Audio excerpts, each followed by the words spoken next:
I'm somewhere in the middle, try to find myself again. Coucou les amis, alors aujourd'hui je reviens avec une super vidéo qui me tenait vraiment à cœur. On va parler des 7 choses que nous les endo girls, nous les filles atteintes d'endométriose ou d'ailleurs d'une autre maladie invisible, on déteste entendre. Alors la première chose que je déteste vraiment entendre, ou je déteste lire, ou que je déteste voir, ou enfin voilà, c'est normal d'avoir mal, c'est ça d'être une femme. Je vais encore te répéter que je suis une fille assez féministe et qu'il y a des choses que je déteste entendre, surtout quand il y a le propos femme qui est dedans et que ça fait des généralités, je déteste ça. Et on va juste commencer par la première partie de la phrase qui est « c'est normal d'avoir mal ». Non, en fait c'est jamais normal d'avoir mal. En fait un corps normalement constitué sans aucune maladie, qu'elle soit visible ou non, un corps normalement constitué encore une fois n'a pas de douleur quelconque. Quand il y a une douleur, en fait, c'est un signal de ton cerveau pour te dire que quelque chose ne va pas.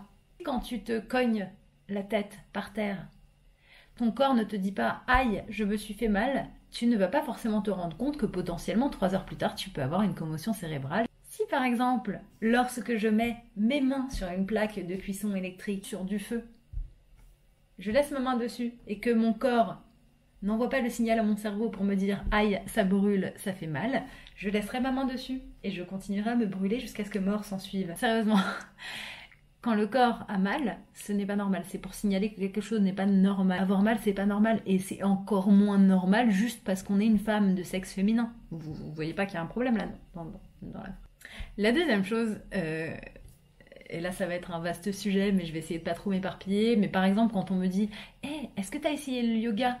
Hein ? T'as essayé le spasson ? Le Doliprane ? Non ? T'as essayé de manger keto, vegan ou...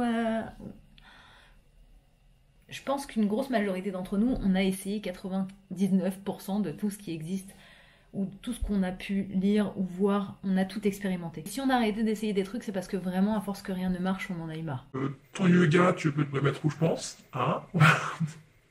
C'est le moment où tu as l'impression que tout le monde connaît mieux ta maladie que toi et que tout le monde surtout connaît mieux ton corps que toi et ce qui est bon pour toi.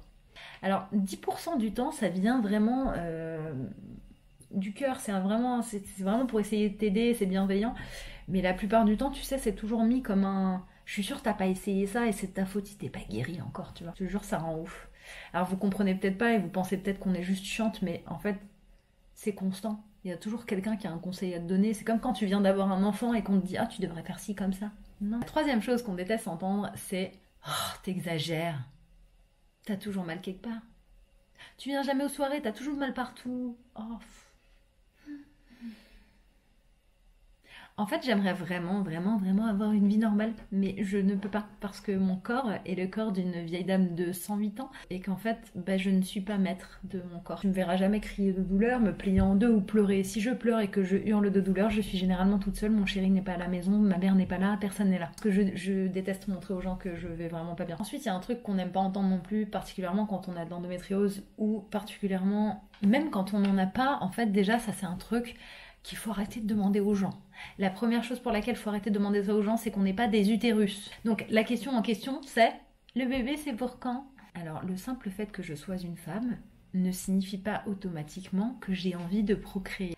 Et quand bien même j'ai envie de procréer, il se peut que tu sois, toi, personne super gentille en train de poser cette question, il se peut que tu sois face à une femme qui ait déjà fait de multiples fausses couches, que tu sois face à une femme qui n'arrive pas à tomber enceinte, que tu sois face à une femme qui n'a pas envie, en fait, tout simplement d'avoir un enfant, ou qui n'en a pas la possibilité, qui n'a personne dans sa vie, et qui habite dans un pays comme la France, où en fait, on n'a pas le droit d'avoir d'autres femmes qui font des bébés pour nous, que le don d'ovocyte est très compliqué. Arrêtez de poser cette question, vous savez pas qui vous avez face à vous, vous ne connaissez pas la vie de la personne qui est en face de vous. Ah oui, il y a autre chose que vraiment on adore entendre, en tout cas moi pour ma part j'adore entendre ce genre de truc, c'est quand t'es en train de dire à quelqu'un que t'as de l'endométriose, que tu le vis super mal en ce moment, que c'est compliqué, que c'est vraiment une maladie qui t'affecte au quotidien, que je sais pas, tu peux pas avoir un travail normalement ou autre, et qu'une personne te dit « Ah, mais moi je connais quelqu'un qui l'a et franchement elle a une super vie, elle vit très bien. » Une fois de plus, il y a autant d'endométriose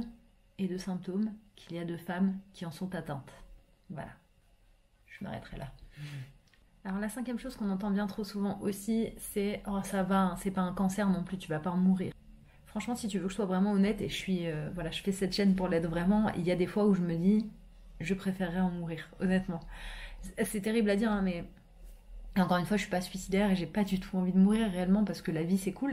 En fait, il y a des fois où c'est tellement lourd. Alors, c'est lourd à porter psychologiquement, c'est lourd à porter physiquement parce que t'as constamment mal et t'es tout le temps fatigué. Il faut tout le temps que tu te battes pour faire semblant que tu vas mieux, pour faire semblant que tu vas bien, pour être fonctionnel. En fait, des fois, tu te dis, mais en fait, j'aimerais. Ouais, ce serait peut-être plus facile de pas être là. Mais bon, ça c'est très profond comme conversation, on va peut-être pas rentrer là-dedans, mais en vrai, je te jure, c'est pas une phrase à dire à quelqu'un. On a une maladie, on le vit très mal, il y a toujours pire que soi, c'est évident. En fait, quand tu dis des choses comme ça à quelqu'un, tu n'es pas dans ses baskets, tu ne sais pas à quel point elle a mal, tu ne sais pas comment elle vit les choses, donc ne dites pas des choses comme ça. Un grand classique, c'est « Oh, mais t'as pas l'air malade pourtant !» Tu vois, ça c'est le problème avec les maladies qu'on appelle invisibles, c'est qu'on ne les voit pas. Non. Non, c'est quoi avoir l'air malade en fait? Parce que vous savez, nous les filles, on peut se maquiller par exemple, hein, pour pas avoir l'air malade. À quoi on s'attend? Vraiment, à quoi on s'attend quand on entend que quelqu'un est malade? J'aimerais bien savoir c'est quoi quelqu'un de malade. Avec des pustules partout, la variole du singe, enfin Bon écoutez, j'espère que cette vidéo vous aura plu. Si vous avez d'autres petites choses que vous entendez régulièrement, si vous avez une petite maladie ou un syndrome invisible, laissez-les moi en commentaire, ça me ferait plaisir. Abonnez-vous. Salut.